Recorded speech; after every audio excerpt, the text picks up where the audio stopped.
O Senhor esteja convosco. Proclamação do Evangelho de Jesus Cristo segundo Marcos. Naquele tempo, o Espírito levou Jesus para o deserto. E ele ficou no deserto durante 40 dias. E aí foi tentado por Satanás. Vivia entre os animais selvagens e os anjos o serviam. Depois que João Batista foi preso, Jesus foi para a Galileia pregando o Evangelho de Deus e dizendo: o tempo já se completou e o reino de Deus está próximo. Convertei-vos e crede no Evangelho. Palavra da salvação. Glória a vós, Senhor.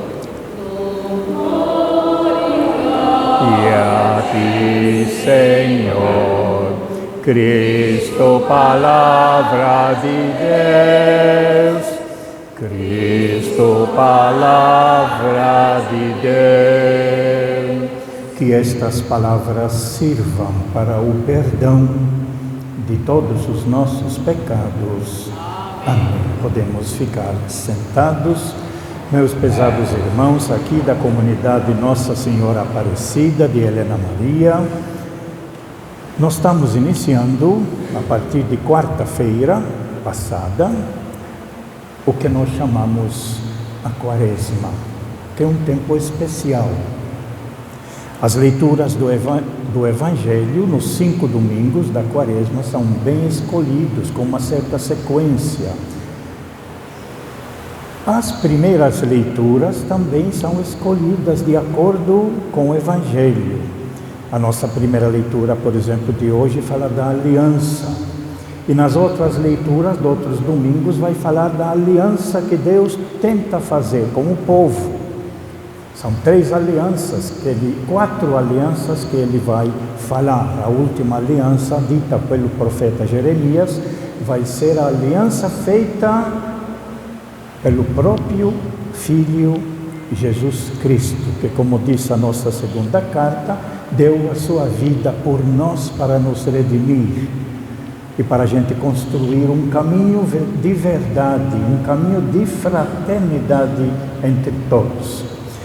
Antes de entrar na explicação do Evangelho, quero fazer uma pequena introdução, porque durante a Quaresma, exclusivamente aqui no Brasil, em todas as comunidades, nós celebramos, por orientação da Conferência Nacional dos Bispos do Brasil, CNBB, Conferência Nacional dos Bispos do Brasil, que é os responsáveis da igreja toda aqui no Brasil.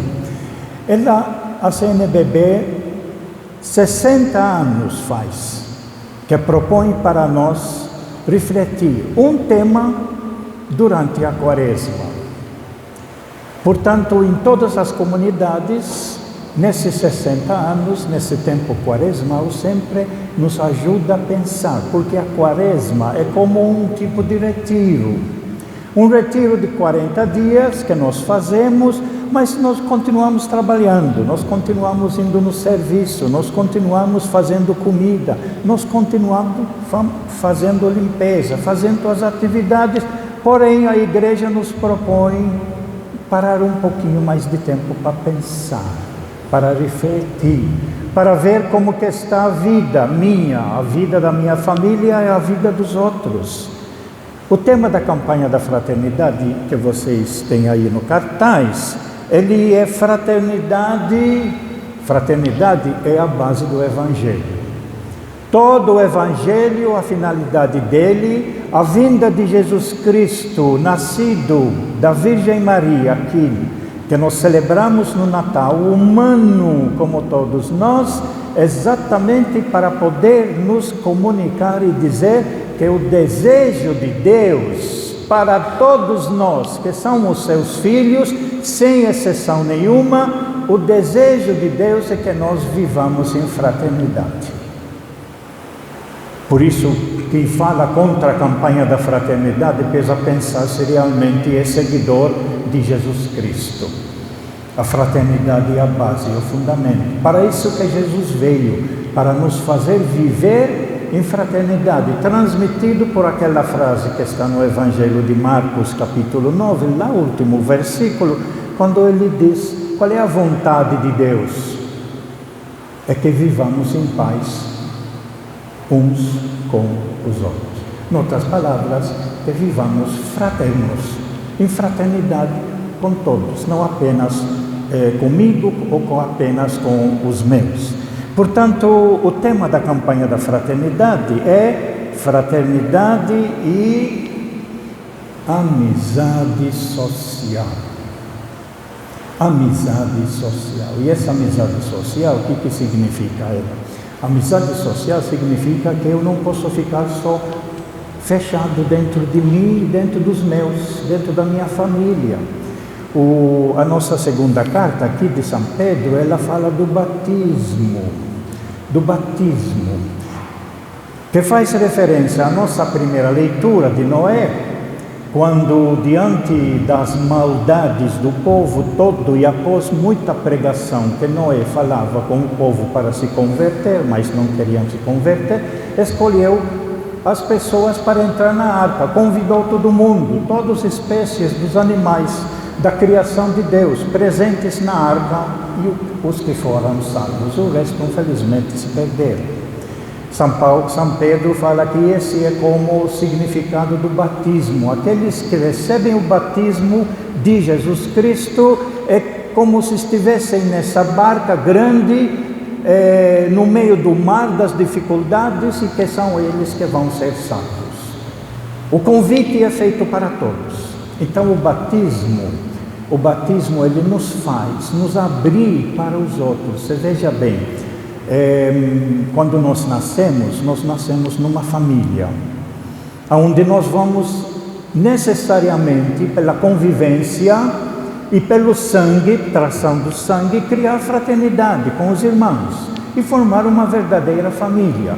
Pode até ter outras pessoas que, por situações diferentes, talvez não tinham a sua própria família, ingressam nessa família, e mesmo que o filho não é do casal, mas assume, se torna como filho, e como faz parte da família, cria laços familiares. Isso é exigência da natureza.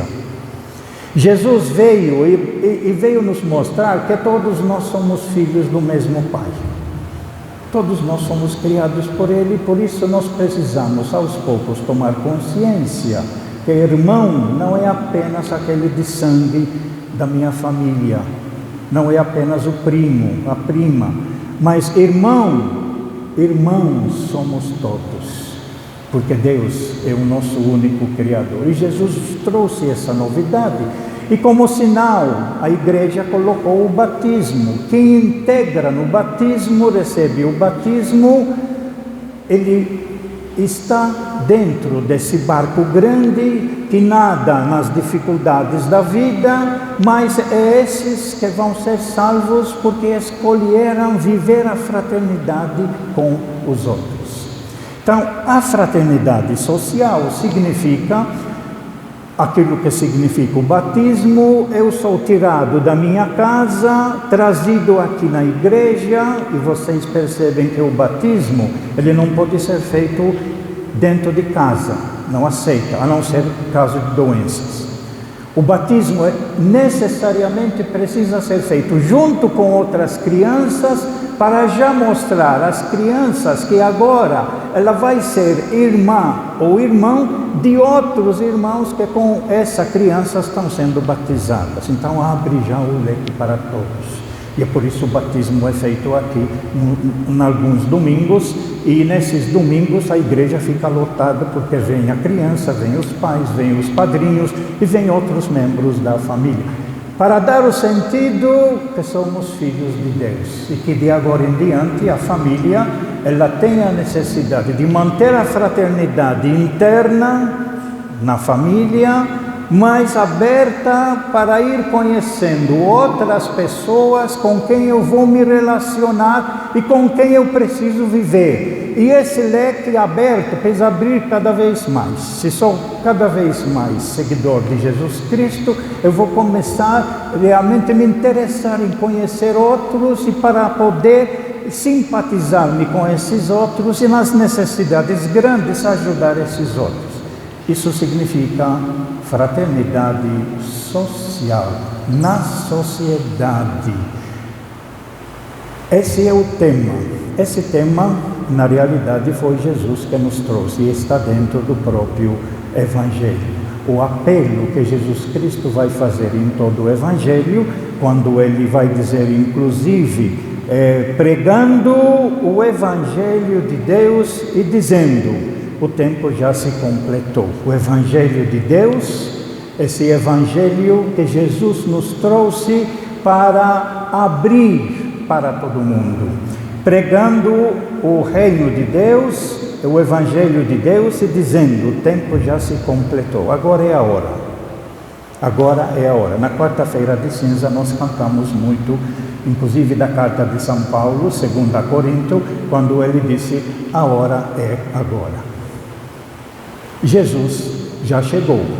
Jesus já nos mostrou qual é o projeto de Deus, de vivermos na fraternidade ampla entre todos. Por isso, quando nós sentimos e vemos na televisão hoje tudo o que está acontecendo no outro mundo, em outras realidades, noutra parte do mundo, a gente sente. Gente sofrida, gente esmagada, como está acontecendo, infelizmente, lá em Gaza. Por um autoritarismo, por uma das grandes tentações que menciona a nossa leitura, das grandes tentações de querer dominar, de querer ser mais forte, e ao querer dominar, elimina os contrários. Não quero saber se são gente, não. Mata, tira. É uma tentação isso. É uma das 3 tentações que o Evangelho nosso trata aqui na nossa leitura. Então, revisando um pouquinho a primeira parte da leitura, naquele tempo o Espírito Santo, Jesus tinha acabado de ser batizado. Apareceu o Espírito Santo na forma de uma pomba. E ouviu-se uma voz que veio de Deus: Pai, este é meu filho que eu amo muito. Lógico, porque faz a vontade de Deus. E vai mostrar em que consiste essa vontade de Deus. Terminou essa parte, Jesus é tipo empurrado pelo Espírito, levado para o deserto. O deserto é a vida nossa. Os 40 dias ou 40 anos no Antigo Testamento da caminhada do povo de Deus representa a vida que nós todos estamos vivendo. E dentro dessa vida que nós estamos vivendo, que Jesus é colocado, porque ele nasceu humano entre todos nós, celebramos no Natal, ele é um como nós, então ele participa da nossa realidade, da nossa vida. E dentro dessa vida que nós vivemos tem os inimigos e os amigos. Os inimigos para viver no seu egoísmo, para nos usar, para nos escravizar, para nos roubar, para nos assaltar. Os amigos para nos servir, representados aqui, e os anjos o serviam. Então Jesus ele é jogado, empurrado para viver a nossa humanidade, ser como todos nós. São Paulo vai dizer, e também São Pedro, ele foi colocado no meio de nós, porém ele não pecou, mas participou da realidade de pecado em que nós vivemos. Assim como a mãe, quando vai limpar a criança que está suja, ela acaba sujando a sua mão, depois vai lavar, mas não é ela que fez aquilo, mas indiretamente ela participa daquilo. E Jesus participou do nosso pecado, sem fazer o pecado, sem assumir isso. ele sai vencedor. E aí então ele diz assim: Jesus no deserto foi tentado por Satanás. Esse Satanás, quem nos dá a chave do seu significado, vai aparecer a serpente numa das orações que nós vamos fazer. Satanás, diz o livro do Apocalipse, é o mesmo que nem o dragão. O dragão que queria pegar a criança da mulher que estava para dar à luz ao nascer, só que ele foi levado para junto do Pai. O dragão não conseguiu. O dragão, a serpente antiga, conseguiu pegar Eva e Adão, e foram enganados, iludidos e caíram. Mas agora esse novo que vem de Deus, que é Jesus, ele não consegue pegar. E é por isso a vitória de Jesus sobre o pecado, sobre a morte, que é por isso que ele se torna modelo, porque ele é o vencedor. Portanto, o Satanás, que lá no Apocalipse diz o dragão, e diz: quem é o dragão? É a antiga serpente, que enganou Eva e Adão. A antiga serpente, o diabo ou Satanás. 4 nomes que ele dá: dragão, antiga serpente, o diabo ou Satanás. Nomes diferentes. O inimigo é o mesmo. Ele se contrapõe a Deus. Deus Pai e o dragão, e a serpente, e o diabo e Satanás. E a briga vai se dar entre eles. É lógico que Deus sempre vai ganhar. Ele é o Criador. Satanás, ele não existe como Deus. Ele se fez, foi criado por Deus, lá no capítulo 12, o anjo que foi criado por Deus, e que ele se revoltou e não quis aceitar mais o projeto de Deus, de ser servo, de ser humilde. Então, no deserto, Jesus encontra esse grande dragão, esse grande inimigo, e vivia entre os animais selvagens. Esses animais selvagens, infelizmente a tradução aqui não ajuda muito. A outra tradução que coincide, combina com o livro do Apocalipse, seria bestas. E aí nós lembramos das 2 bestas do Apocalipse, que estão descritas no capítulo 13, capítulo 12 do dragão. Capítulo 13, as outras 2 bestas. Primeira besta, o Império Romano. A segunda besta, aquilo que faz a nossa cabeça para nos iludir, nos enganar e seguir o Império Romano, o opressor, e não seguir ao Deus verdadeiro e ao projeto de seu Filho, Jesus Cristo. Portanto, Jesus está colocado agora na vida de todos nós. Nós vivemos essa vida. E Jesus está lá dentro da nossa vida. E dentro da nossa vida, Jesus, ele com certeza vai sair vencedor. Essas 3 tentações foram depois desenvolvidos melhor e explicados melhor, tanto por Mateus, escrito posteriormente, quanto por Lucas, onde coloca aquelas 3 tentações. Mas o próprio evangelista Marcos, mais tarde no capítulo 9, a partir do versículo 42, ele vai dizer em que consiste o Satanás e as bestas, em que consiste, e coloca aquelas 3 tentações: da ganância, representado pela mão, da dominação, representado pelo pé, e do orgulho, do engano, da ilusão, representado pelo corpo. Portanto, o próprio Marcos mais tarde explica que o nosso mundo está assim. Nós temos o Deus que criou a vida, mas temos o outro criado por Deus que se revolta e quer fazer tudo ser dele, e quer que ele domine o mundo. Nós estamos vivendo dentro dessa escolha. A escolha cabe a todos nós. Mas muitas vezes nós somos iludidos e enganados. Em vez de seguir o verdadeiro Deus, seguimos um outro falso como se fosse o verdadeiro. Esse é o tema central que aparece desde o início até o fim da Bíblia Sagrada, o Antigo e o Novo Testamento, que é o engano, a mentira e a verdade. E o segredo é como descobrir, diante de tantas mentiras, enganos e ilusões, descobrir aonde é que está a verdade. A realidade que estamos vivendo hoje está bem dentro disso, porque o que nós passamos nesses 6 anos passados aqui no Brasil mostra exatamente tantos enganos e ilusões e tantos fake news montados para tentar enganar e atrair o povo e iludi-lo. E muitas vezes vive iludidos. O Papa, na introdução que ele escreveu, a carta que ele mandou para o mundo todo sobre a campanha da fraternidade, aliás, para o Brasil, para a campanha da fraternidade, ele mostra esse ponto.